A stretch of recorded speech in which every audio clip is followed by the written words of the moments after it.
Osteoporosis एक old age में होने वाली बीमारी है और ये पुरुषों की अपेक्षा महिलाओं में ज़्यादा देखी जाती है। पुरुषों में भी देखी जाती है, 60 या 70 की एज के बाद ये पुरुषों में डेवलप होती है, लेकिन महिलाओं में ये 40 साल के बाद ही डेवलप हो सकती है। अगर जैसे महिलाओं में क्या है, मेनोपॉज आता है और महिलाओं में जब मेनोपॉज आ जाता है, उनकी पीरियड्स बंद हो जाते हैं तो उनकी बोन्स डेंसिटी बहुत तेजी से कम होने लगती है, जिससे उनको ऑस्टियोपोरोसिस होने के चांसेस बढ़ जाते हैं। इसमें हड्डियां कमजोर होने लगती हैं, धीरे धीरे गलने लगती हैं, धीरे धीरे जो उनकी डेंसिटी है वो कम होने लगती है। डेंसिटी को हम इस तरीके से समझते हैं कि जो हमारी हड्डियां होती हैं वो बहुत ही महीन रेशों से मिलके बनी होती हैं। बहुत ही छोटे छोटे रेशे मिलके एक छत्तेनुमा आकार बनाते हैं। जैसे हम एक लकड़ी की संरचना को समझ सकते हैं कि जो मजबूत लकड़ी होती है वो बहुत ही महीन रेशों से मिलके बनी है, तो उसकी डेंसिटी, उसकी जो मजबूती है वो बहुत होती है। लेकिन जब वो घुन लग जाता है जब उन लकड़ियों में, तो वो रहती तो उसी साइज में है, लेकिन जब आप उसको छूते हैं तो वो आसानी से टूट जाती हैं, भुरभुरी हो जाती हैं। या जिस तरीके से हम मधुमक्खी के छत्ते को देखते हैं तो उसमें बहुत ही छोटे छोटे एक साइज के होल होते हैं, और जब अगर आप बीच के जो होल होते हैं अगर आप उसको तोड़ देते हैं तो उसके होल बड़े हो जाते हैं। उस तरीके से हमारी जो हड्डी है उसकी संरचना होती है। जब इसके रेशे कम होने लगते हैं या टूटने लगते हैं या जितनी तेजी से बनने चाहिए उतनी तेजी से बन नहीं पाते हैं, डैमेज होते हैं, तो आपकी जो हड्डियां हैं उनकी डेंसिटी कम होने लगती है और ऑस्टियोपोरोसिस होने के चांसेस बढ़ जाते हैं। ऑस्टियोपोरोसिस कोई ऐसी बीमारी नहीं है जो सडनली हो जाती है। ये बहुत लंबे समय तक जब हमारे शरीर में विटामिन्स की, मिनरल्स की कमी होने लगती है तो ये धीरे धीरे होने वाली प्रोसेस होती है, ज़्यादातर ओल्ड एज में देखी जाती है। इसको हम ऐसे समझते हैं कि जब आप कोई घर बनाते हैं, कोई नया घर बनवाते हैं, वो जब घर बन के तैयार हो जाता है तो उसमें बहुत ज़्यादा मजबूती होती है, कुछ समय तक वो मजबूती बनी रहती है। उसके बाद जो हमारा घर होता है वो धीरे धीरे मेंटेनेंस मांगने लगता है, कुछ ना कुछ उसमें प्रॉब्लम होने लगती है, कुछ घटने लगता है, कुछ टूटने लगता है, तो हमको हमेशा उसकी मेंटेनेंस का ध्यान रखना पड़ता है, तब हमारा घर मजबूत बना रहता है। उसी तरीके से हमारे शरीर की हड्डियां होती हैं, बचपन से लेके ये 20 या 25 साल तक तो ये हड्डियां बढ़ती हैं, इनमें ग्रोथ होता है, इनकी डेंसिटी बढ़ती है, और 25 की एज आते आते ये पूरे तरीके से ग्रोथ हो जाती हैं और इनकी डेंसिटी हाई होती है, सबसे ज्यादा मजबूत होती है। उसके बाद हमारे शरीर में हड्डी बढ़ना बंद हो जाती है, उसके बाद सिर्फ उसके मेंटेनेंस का काम होता है। हमारी हड्डी 25 साल की एज के बाद पूरे तरीके से रुक जाती है बढ़ना, सिर्फ मेंटेनेंस मांगती है। और ये मेंटेनेंस जो होता है ये हमारा विटामिन डी होता है, कैल्शियम होता है, विटामिन बी होता है, एस्ट्रोजन है, प्रोजेस्टेरोन है महिलाओं में खासकर। तो ये बहुत इंपॉर्टेंट रोल प्ले करते हैं आपके जो बोन्स हैं उनकी डेंसिटी को बनाए रखने के लिए, उनकी मजबूती को बनाए रखने के लिए और मेंटेनेंस के लिए। जब ये जो मिनरल्स हैं, ये जो विटामिन डी है, कैल्शियम है, जब ये हमारी बॉडी में कम होने लगता है तो हमारी हड्डियां धीरे धीरे कमजोर होने लगती हैं। लेकिन ये पूरे तरीके से डायरेक्टली बीमारी में कन्वर्ट नहीं होती हैं। ये हमारी जो बॉडी है वो बहुत तरीके से साइन देती है, सिम्टम्स आते हैं हमारी बॉडी में कि हमारी हड्डियां कमजोर होने लगी हैं। इसके सिम्टम के बारे में अगर हम बात करें तो सबसे पहले तो हमारे मसल्स में पेन होने लगता है, हमारे मसल्स में क्रैम्पिंग होने लगती है, हमारे काफ मसल्स में क्रैम्पिंग होने लगती है। हमारी जो हड्डियां हैं जब वो कमजोर होने लगती हैं तो जो हड्डियों के जोड़ होते हैं उन पे दर्द शुरू होने लगता है। जब हम सुबह सोकर उठते हैं तो हम उठ नहीं पाते, बहुत वीकनेस लगती है, बहुत पेन होता है, चलने फिरने में दिक्कत होती है, और धीरे धीरे ये सिम्टम बढ़ने लगते हैं, दर्द बढ़ने लगता है धीरे धीरे। जब ये हड्डियां आपस में टकराती हैं, उसमें कमजोरी होती है, उतनी डेंसिटी नहीं होती है, तो वो घर्षण की वजह से तिरछी होने लगती है, मुड़ने लगती है, जिसकी वजह से कई बार उनके आसपास की जो नसें होती हैं वो भी दबने लगती हैं, जिससे पेन शुरू हो जाता है। अगर गर्दन में वो प्रॉब्लम हो रही है तो सर्वाइकल स्पॉन्डिलाइटिस की प्रॉब्लम देखी जाती है, या कई बार हमारी रीढ़ की हड्डी की नसें दबने लगती हैं, जिसकी वजह से हमारी कमर के नीचे की जो प्रॉब्लम होने लगती है, शाटिका की प्रॉब्लम होने लगती है। तो ये सारे सिम्टम्स होते हैं जब हड्डियां कमज़ोर होने लगती हैं। तो हमारी बॉडी ये सिम्टम्स देती है कि आपकी हड्डियां कमज़ोर होने लगी हैं, उनमें पेन शुरू हो जाता है, क्रैम्पिंग शुरू हो जाती है। और थोड़ा बहुत भी आप काम करते हो, छोटे मोटे काम करते हैं, वजन उठाते हैं, कुछ भी करते हैं, तो आपको काफ़ी तेज़ दर्द होने लगता है। ऑस्टियोपोरोसिस पुरुषों की अपेक्षा महिलाओं में ज़्यादा देखा जाता है, क्योंकि महिलाओं में जब मेनोपॉज आता है, जब उनके पीरियड्स बंद हो जाते हैं, तो उनमें जो सेक्सुअल हार्मोन्स होते हैं, एस्ट्रोजन और प्रोजेस्टेरोन, वो बनने कम हो जाते हैं या बंद हो जाते हैं। और जो एस्ट्रोजन है वो हमारी हड्डियों की मजबूती के लिए बहुत इम्पॉर्टेंट रोल प्ले करता है। तो महिलाएं खासकर जब प्रेगनेंसी के बाद या पीरियड्स बंद हो रहे होते हैं, उस समय पे अगर वो अपने खाने पीने का ध्यान नहीं रखती हैं, अपने न्यूट्रिएंट्स का ध्यान नहीं रखती हैं, तो धीरे धीरे उनकी हड्डियां कमज़ोर होने लगती हैं। अगर आप चाहते हैं कि आपको ऑस्टियोपोरोसिस ना हो, या आपको ऐसे लक्षण अगर आ रहे हैं, स्टार्ट हो गए हैं, आपको पेन होता है, क्रैम्पिंग होती है, आपके जोड़ों में दर्द रहता है, आपको गठिया की प्रॉब्लम हो रही है, तो आप अभी से सतर्क हो जाएं, क्योंकि ये बॉडी आपको साइन दे रही है कि आपकी हड्डियां कमज़ोर हो रही हैं। उसके लिए हमको क्या करना चाहिए? सबसे पहले अपने न्यूट्रिएंट्स का ध्यान रखें। आप क्या खा रहे हैं इसका बहुत ही विशेष ध्यान रखें। खाने में कैल्शियम की मात्रा बहुत प्रचुर मात्रा में होनी चाहिए। और कैल्शियम, सिर्फ कैल्शियम को लेने से आपकी हड्डियां मजबूत नहीं होती हैं। माना कि हमारी हड्डियां कैल्शियम से मिलकर बनी होती हैं, लेकिन हमारी बॉडी कैल्शियम को एब्जॉर्ब नहीं कर सकती अगर हमारे शरीर में विटामिन डी की कमी है।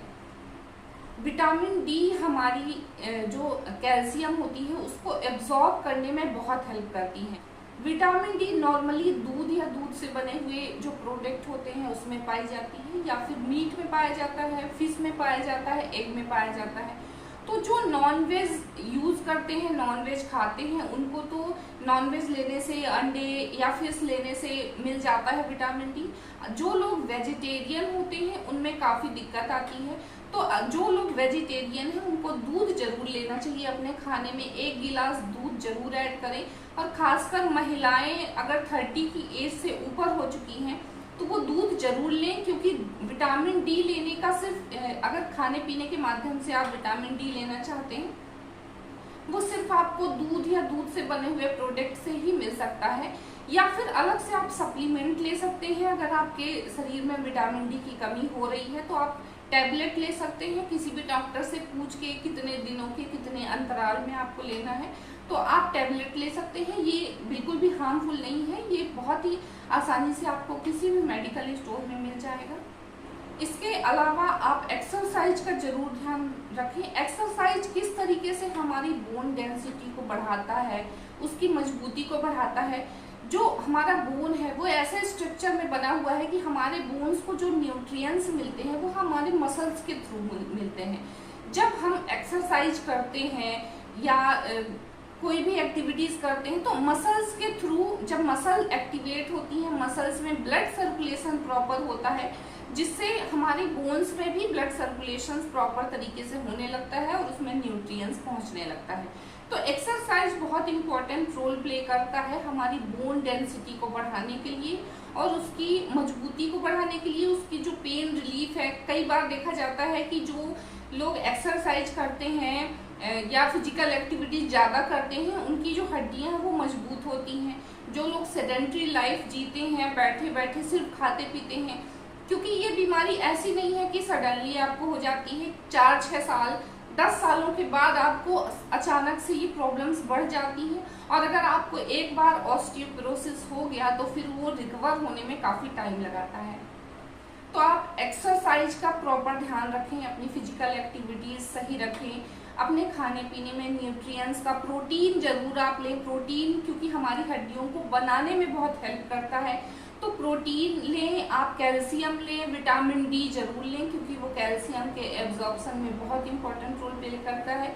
इसके अलावा सारे न्यूट्रिएंट्स लें और आप होम्योपैथिक मेडिसिन का यूज़ कर सकते हैं। अगर आपकी हड्डियों में दर्द रहता है, आपकी बोन डेंसिटी कम हो गई है, या आपको और भी कई सारी प्रॉब्लम्स हैं, अर्थराइटिस की प्रॉब्लम है या सर्वाइकल की प्रॉब्लम है, तो आप होम्योपैथिक मेडिसिन यूज कर सकते हैं अपने न्यूट्रिएंट्स के साथ में, अपने फिजिकल एक्टिविटीज के साथ में, क्योंकि जो होम्योपैथिक मेडिसिन है इसके कोई भी साइड इफेक्ट नहीं है और ये बहुत इंटरनली आपकी बोन्स को मजबूत करता है, आपके इम्यूनिटी पावर को बढ़ाता है, आपके एब्जॉर्प्शन जो होते हैं, जो आपके न्यूट्रिएंट्स होते हैं उसके एब्जॉर्प्शन को बढ़ाता है, तो ऑल ओवर आपको हेल्दी बनाने में बहुत हेल्प करता है।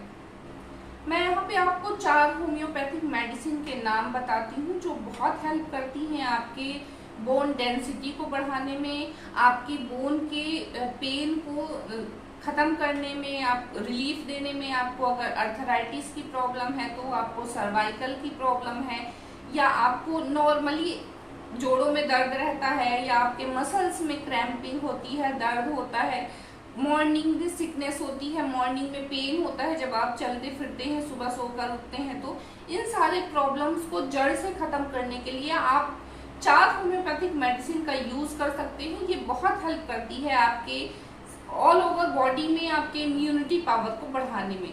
सबसे पहली मेडिसिन है सिम्फाइटम ऑफिसिनेलिस। ये बहुत इंपॉर्टेंट मेडिसिन है। अगर आपको ऑस्टियोपोरोसिस हो गया है, आपकी बोन की डेंसिटी कम हो गई है, या आसानी से आपके बोन में फ्रैक्चर हो गया है, या अगर आपको ऑस्टियोपोरोसिस नहीं भी है, अगर आपको फ्रैक्चर हो गया है किसी भी एक्सीडेंट की वजह से, तो ये आपके बोन्स को जोड़ने में बहुत हेल्प करती है, उसकी डेंसिटी को बढ़ाती है, बहुत तेजी से रिकवर करती है।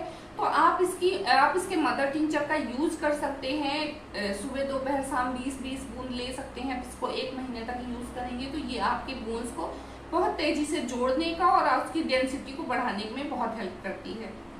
दूसरी मेडिसिन है रूटाजी। ये भी बहुत हेल्प करती है। अगर आपको एक्सीडेंटली आपको चोट लग गई है, आपके बोन में फ्रैक्चर हो गया है और साथ में आपके मसल्स में फ्रैक्चर है, या आपकी मसल्स डैमेज हो गई हैं, तो उसके दर्द में, उसको रिकवर करने में रूटाजी का बहुत ही इंपॉर्टेंट रोल होता है। तो आप इसके 200 पोटेंसी का यूज कर सकते हैं। इसके मदर टिंचर का भी आप यूज कर सकते हैं। बाहरी लोशन के रूप में लगाने में भी आप इसका यूज कर सकते हैं। रूटाजी के ऑइंटमेंट भी आते हैं, आप उसको भी लगाने में यूज कर सकते हैं। लेकिन कोई भी मेडिसिन बिना डॉक्टर के जानकारी में या बिना डॉक्टर को बताए आप अपने से सेल्फ ट्रीटमेंट ना करें, क्योंकि आप नहीं जानते कि आपको किस तरीके की दवाई की जरूरत है। सिर्फ 1 या 2 सिम्टम के बेस पे हम कोई भी मेडिसिन नहीं चूज कर सकते हैं। ऑल ओवर सिम्टम्स का ध्यान रखना पड़ता है, उसके बाद ही मेडिसिन डिसाइड की जाती है। तीसरी मेडिसिन है रस्टॉक्स। अगर सुबह आप सोकर उठते हैं और आपको चलने फिरने में तकलीफ होती है और कुछ देर के बाद आपको आराम मिलने लगता है, आपके मसल्स में पेन रहता है, आपके जोड़ों में दर्द रहता है, आपको क्रैम्पिंग होती है, उस कंडीशन में आप रस्टॉक्स 200 पोटेंसी में ले सकते हैं। इसको भी आप सुबह शाम ले सकते हैं। अगर 3 हफ्तों तक आप इस मेडिसिन को लेंगे तो आपको बहुत रिलीफ मिलेगा। चौथी मेडिसिन है आर्निका। ये भी बहुत इंपॉर्टेंट मेडिसिन है। आर्निका, अगर आपको चोट लग गई है, भले ही आपकी हड्डी नहीं टूटी है, लेकिन आपको चोट लग गई है और आपको ब्लड नहीं आया है, लेकिन वहां पे उस एरिया में पूरा नीला पड़ चुका है या काला पड़ चुका है, बहुत तेज स्वेलिंग है, रेडनेस है, बहुत पेन हो रहा है आपको, उस कंडीशन में आप आर्निका ले सकते हैं। ये बहुत तेजी से उस एरिया के जो इन्फ्लेमेशन हुआ है उसको ठीक करती है, उस पेन को खत्म करती है और आपको रिलीफ देती है। तो आप आर्निका 30 पोटेंसी सुबह दोपहर शाम ले सकते हैं, या आपको अगर पेन बहुत ज्यादा है तो आप 2-2 घंटे के अंतराल में ले सकते हैं। और जब आपका पेन थोड़ा कंट्रोल हो जाए तो फिर आप इसको 3 बार कर सकते हैं। 1 हफ्ते तक आप इस मेडिसिन को लेंगे तो आपको बहुत अच्छे रिलीफ मिलेंगे। आज की वीडियो में बस इतना ही। अगर आपको मेरा वीडियो पसंद आया हो तो उसे आप जरूर शेयर करें और मेरे इस चैनल को सब्सक्राइब कर लें, क्योंकि मैं ऐसी हेल्थ से रिलेटेड वीडियोस बनाती रहती हूँ। नमस्कार।